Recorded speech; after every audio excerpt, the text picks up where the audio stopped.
issues around the unfunded mandate. And indeed, I think we need to highlight this. As the organization, we have to generate revenue from the private sector in order to fulfill what we deem as a public good. Just to give you a sense, if you look at news alone, our annual budget there is about $1 billion a year. And then you have the exorbitant cost of acquiring sports rights, which is $500 million. And these are things that we would need to do as the SABC. And that's why we need to generate sufficient revenue from the private sector to do that.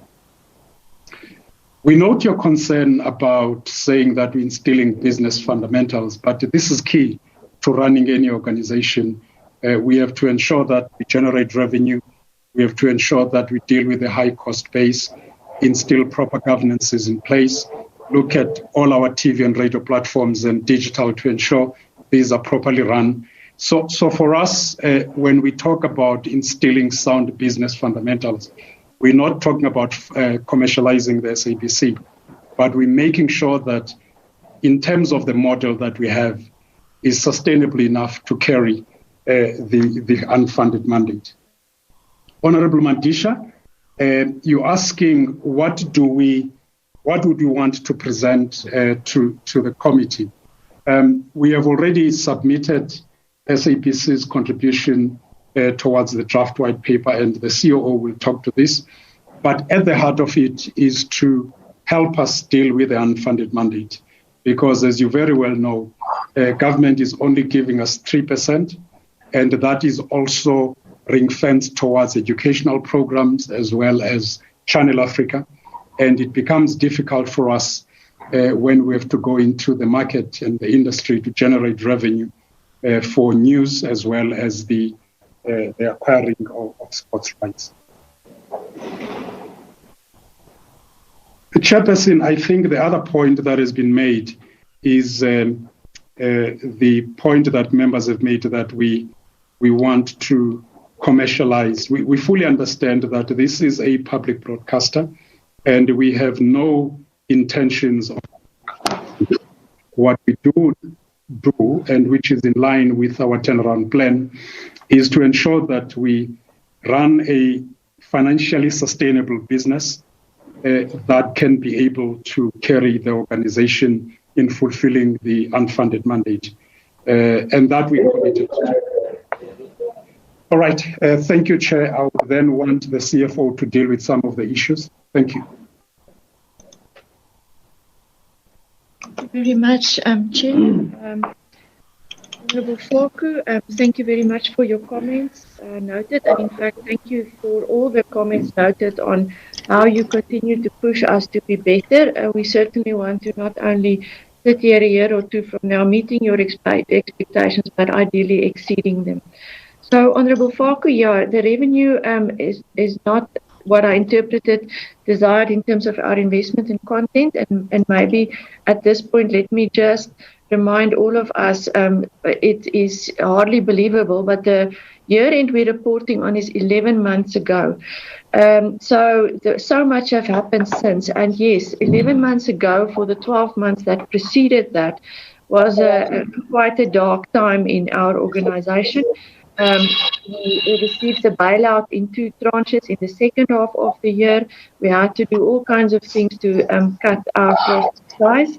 And as a result, and there were the issues in the department that's responsible for revenue generation, and I'll touch on that again a little bit later. But yeah, the revenue certainly was not where we wanted it to be, both as a combination of internal and external factors. And the content investment could not be what we would ideally want it to be, mainly as a result of our liquidity issues. Television license collections. Hi, Sarah.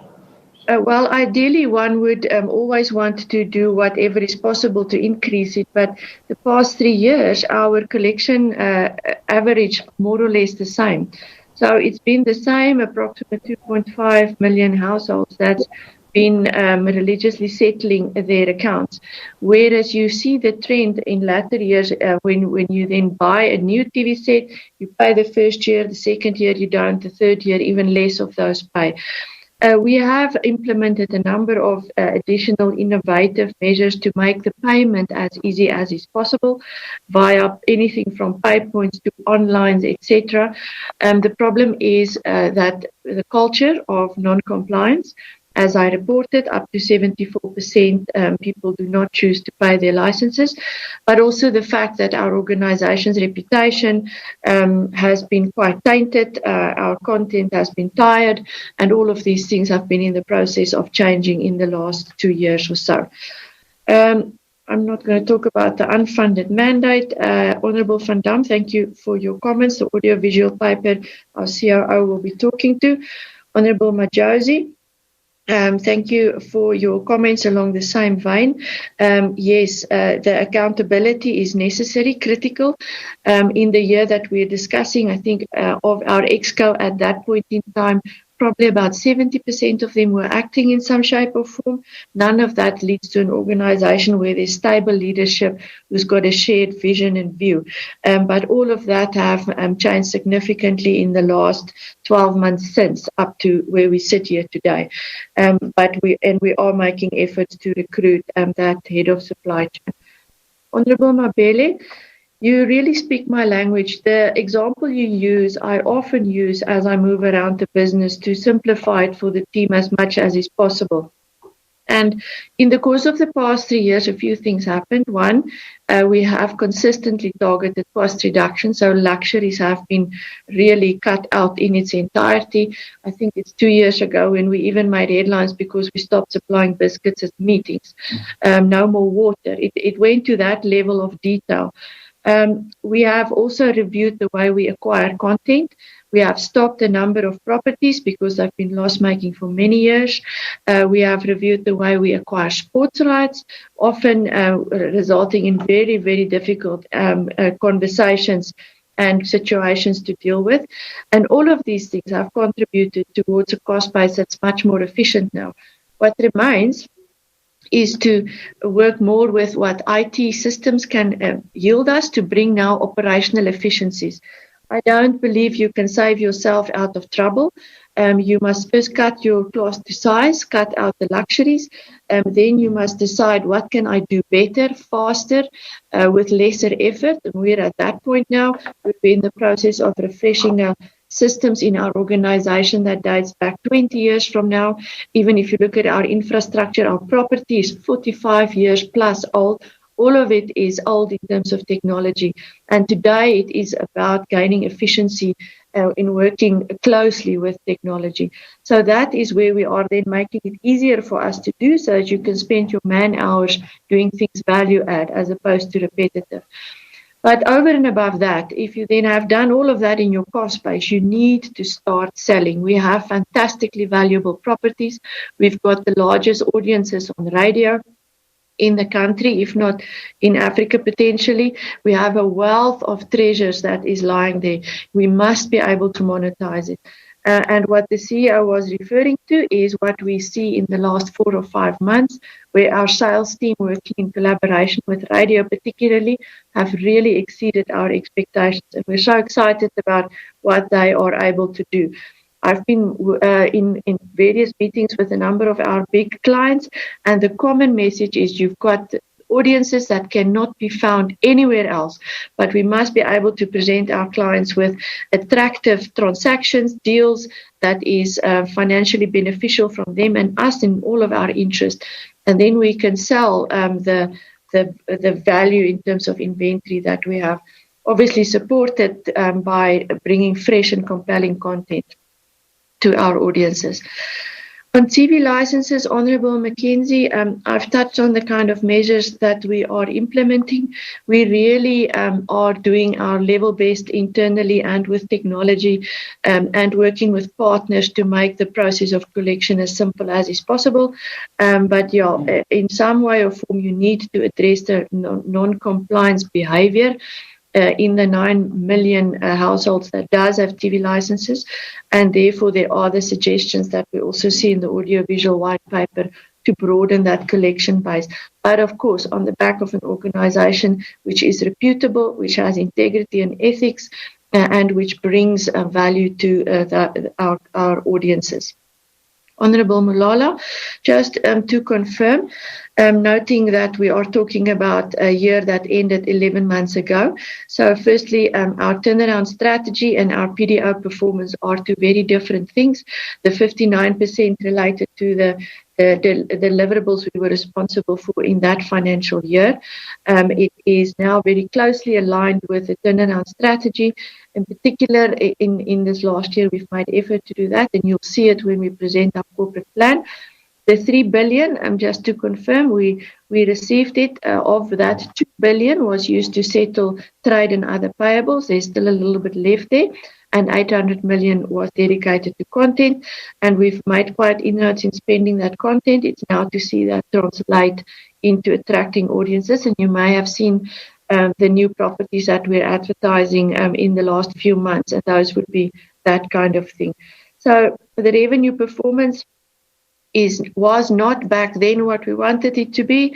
It is now nearing where we need it to be and what we know we're capable of. The impact of the interventions around our payroll is quite tangible in our corporate plan. The payroll reduction, not only as a result of the current initiatives, but also the impact of the 0% salary increases is upwards of about 300 million per annum. We have not yet factored in the other additional 3 alternatives, but they could possibly yield another 50 million or so per annum. So it will be very visible in our payroll in future, and therefore help us move towards that nearer to break-even position. On the Northwest houses, just a brief comment. Also remind me it is connected with Honourable Mabele's question. So part of what we had to do is to divest of all non-core properties. The organisation have an extensive property portfolio, which include a number of residential houses, as well as vacant land. And those were earmarked for disposal following a board approval, a proper audit by an external company that assessed what these properties are capable of. We then also sought approval from our shareholder and Treasury to proceed with the disposal of these properties, which we have then done and are in the process of implementing. Important to note, our relationship with the individuals that reside in these properties are purely that of a landlord and a lessor. And as such, we operate in the context of a lease agreement that has an annual renewable clause. So we have operated strictly according to that lease agreement. That is a legally binding document. Noting also that our desired approach to dispose of these properties is strictly according to the PFMA that requires transparency, cost effectiveness, equity in terms of how we proceed with the process. As such, the methodology, which is an auction, allows all interested parties a fair and equitable chance to participate in the disposal of or acquisition of the properties should they be interested.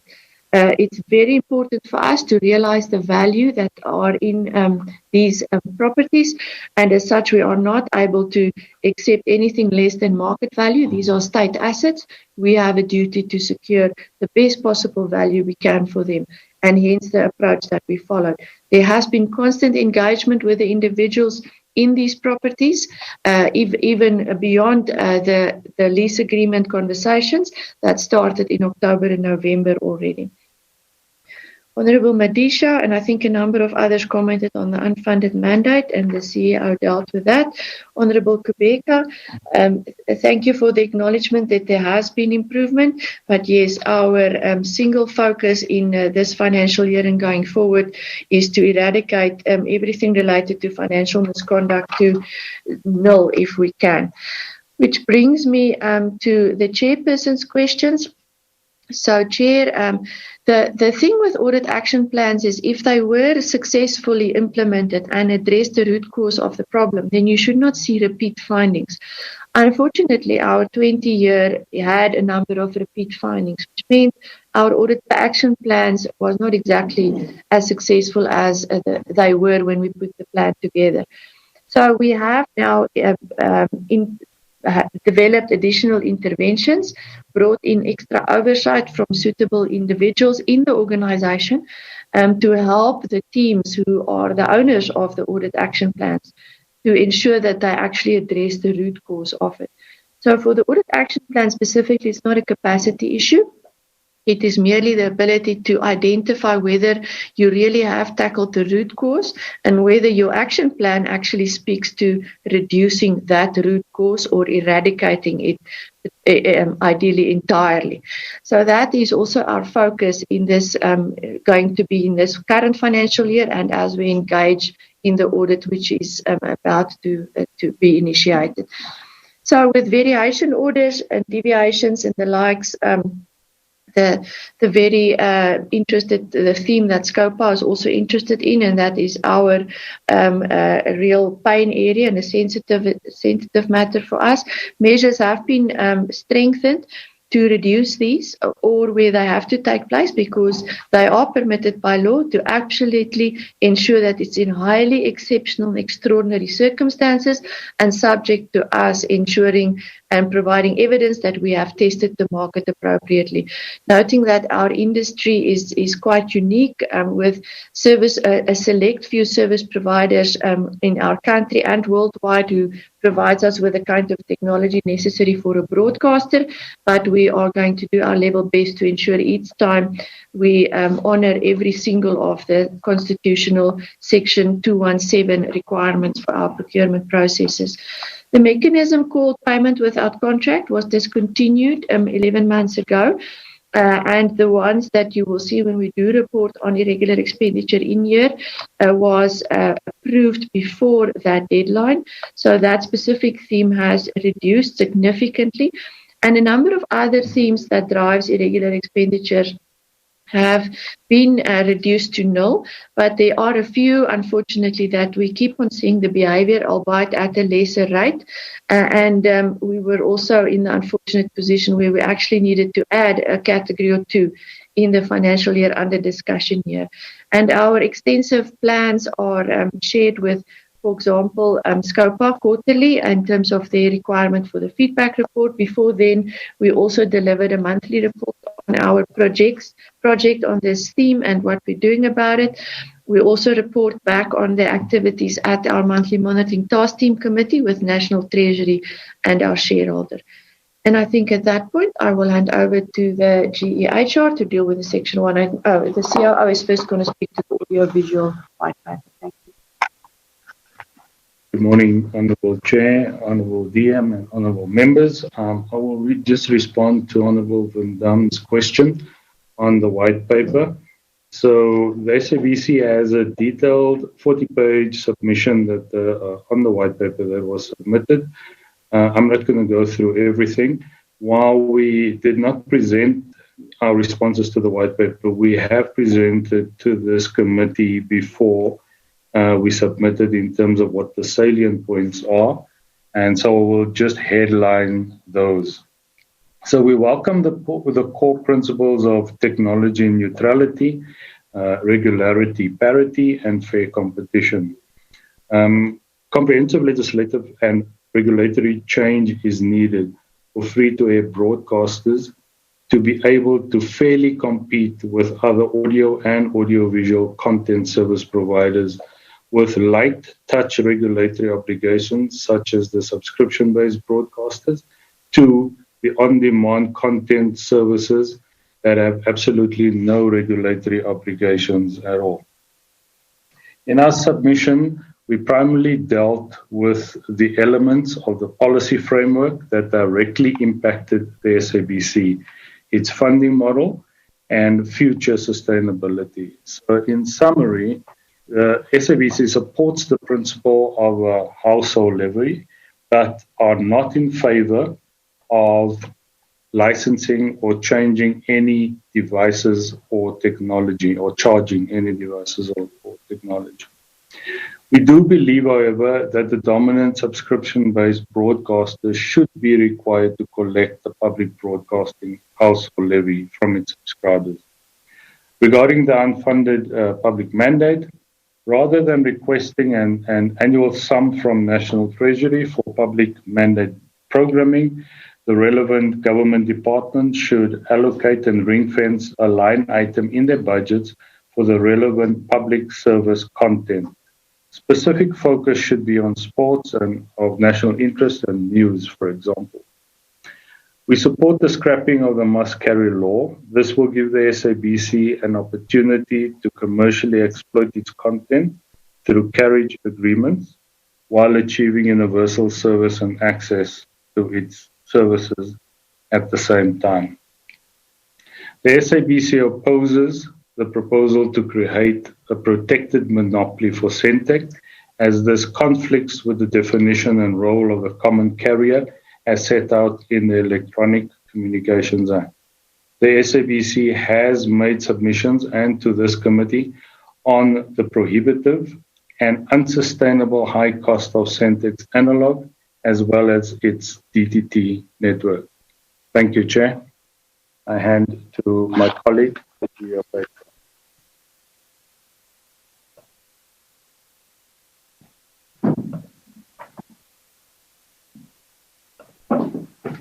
Thank you very much, Honorable Chair.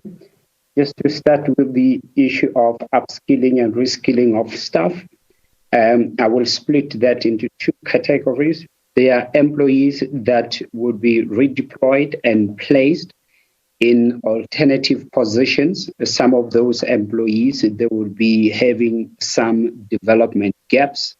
The intention is those gaps, they will be integrated into the next cycle workplace skills plan.